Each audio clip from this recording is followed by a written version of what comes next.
নমস্কার বন্ধুরা, আপনারা দেখছেন ব্রাদার্স টক শো। তো কাল ছিল সানরাইজ হায়দ্রাবাদ আর কেকেআর এর ম্যাচ, প্রথম কোয়ালিফায়ার আইপিএল এর। সেখানে already Kolkata knight riders sunrise হায়দ্রাবাদকে 8 উইকেটে হারিয়ে ফাইনালে প্রথম টিম হিসাবে জায়গা করে নিয়েছে। আজকের আমাদের ভিডিও যদি আপনাদের ভালো লেগে থাকে তাহলে প্লিজ চ্যানেলকে সাবস্ক্রাইব করবেন, ইউটিউবে আর ফেসবুকে ফলো করবেন, আর হ্যাঁ, লাইক অ্যান্ড শেয়ার করতেও বলবেন না। এই প্রথমবার কোনো টিম যখন আইপিএল এ হারলো তখন মন থেকে খুবই শান্তি পেলাম, কারণ এটা হায়দ্রাবাদ সানরাইজ হায়দ্রাবাদের টিম আর এর ক্যাপ্টেন প্যাট কামিন্স, সেই প্যাট কামিন্স যে আমাদের 2023-এর ওয়ার্ল্ড কাপ হারিয়েছিল। টিম কিন্তু অস্ট্রেলিয়ার বেটার ছিল না, টিম আমাদেরই বেটার ছিল, হয়তো আমাদের জন্য একটা খারাপ দিন ছিল। তো কেমন লাগে প্যাট কামিন্স যে এরকম গেম হারলে? নিজেদের ব্যাটিং নিয়ে খুব গর্ব তোমাদের, কিন্তু সেখানে যখন একটা ফ্ল্যাট পিচে নিজেরা যখন রান পাচ্ছে না, অপোনেন্ট টিম 15 ওভারের মধ্যে রান তুলে দিচ্ছে, তো এই এক্সপিরিয়েন্সটা খুবই হওয়া উচিত। সাল ছিল 2012, যেখানে কেকেআর প্রথমবার কোয়ালিফাই করে প্লে অফসের জন্য। ক্যাপ্টেন ছিল গৌতম গম্ভীর, আর প্রথম টিম হিসাবে ফাইনাল কোয়ালিফাই করেছিল এবং ট্রফি জিতেছিল। সাল 2014, সেখানেও same, Gautam Gambhir captain, play অফসে যায়, প্লে অফস ক্রস করে ফাইনালে যায় এবং ট্রফি জেতে। কেকেআরে কিন্তু রেকর্ড আছে যে তারা ফাইনাল থেকে কখনো ফিরে আসেনি। আর সাল 2024, যেখানে গৌতম গম্ভীর ক্যাপ্টেন তো নেই, কিন্তু মেন্টর হিসেবে সে আছে।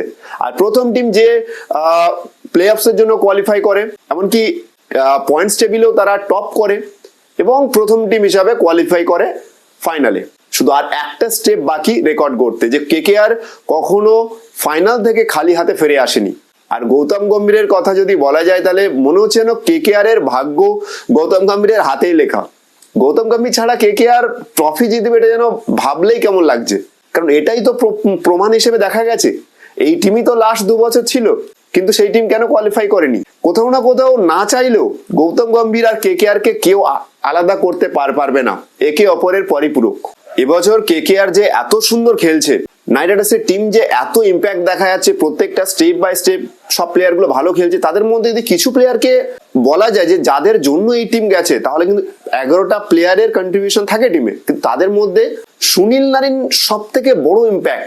Second Andre Russell, Varun Chakravarthy, Phil Salt ছিল, সে এখন নেই, কিন্তু তাদের মধ্যেও সুনীল নারিন আর আন্দ্রে রাসেল প্রত্যেকটা গেমে তাদের কন্ট্রিবিউশন সব দিক থেকে।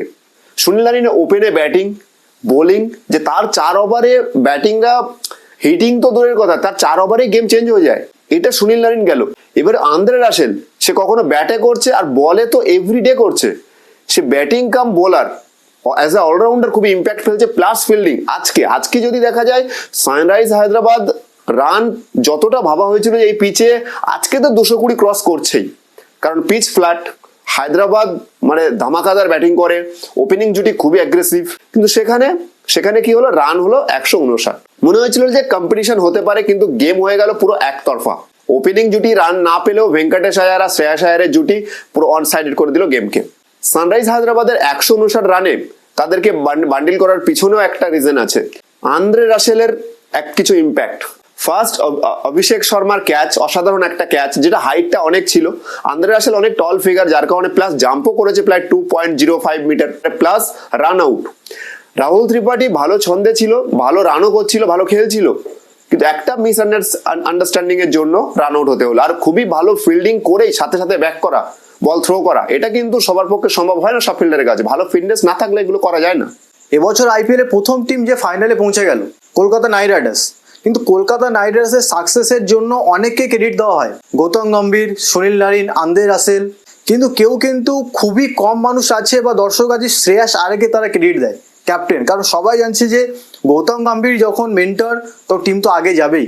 কিন্তু আমি বলি শ্রেয়াস আয়ার, সেই শ্রেয়াস আয়ার যে দিল্লি ক্যাপিটালস ফার্স্ট ক্যাপ্টেন যাকে ফাইনালে নিয়ে গেছিল, সেম ক্যাপ্টেন কলকাতা নাইট রাইডার্সকেও কিন্তু আবার ফাইনাল নিয়ে গেল।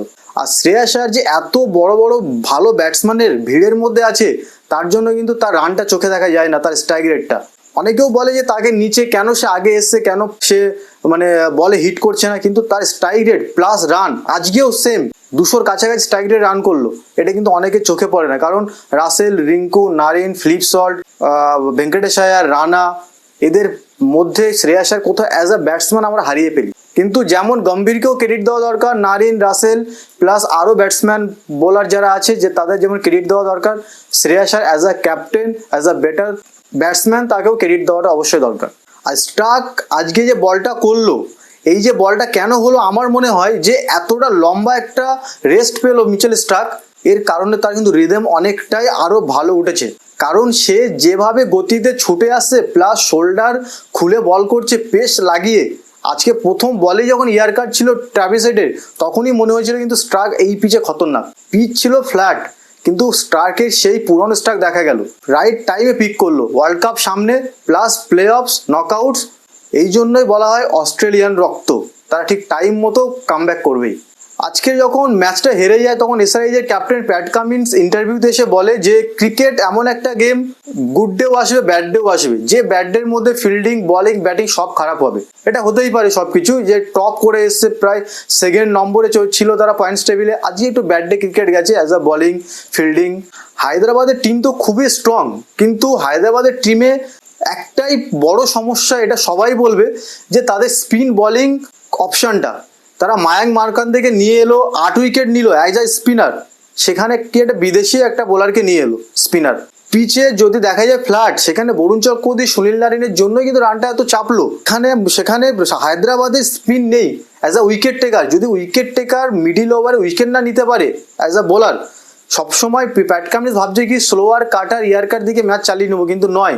আর আরসিবিকে দেখুন, যতদিন স্পিন ছাড়া খেলেছে আরসিবি কিন্তু ভীষণ বাজে পারফরমেন্স করেছিল। যেই Swapnil Singh plus Will Jacks plus Karn Sharma নিয়ে এলো, ম্যাচ তারা জিতছে। মিডিল ওভারে উইকেট চাই, মায়াঙ্ক মার্কান্দেকে নিয়ে আসুক, প্লাস একটা ইন্ডিয়ান লেগ স্পিনার পাবে যে উইকেট নিতে পারে। হ্যাঁ, ইকোনমি বেশি থাকবে কিন্তু উইকেটটা নেবে সে মিডিল ওভারে, এটাই হলো সবথেকে বড় প্রবলেম। সেকেন্ড কোয়ালিফাই যার সাথে হবে মার্কারাম প্লাস মার্কান্ডে যদি নিয়ে আসে, টিমটা অনেকটাই ব্যালেন্স লাগবে।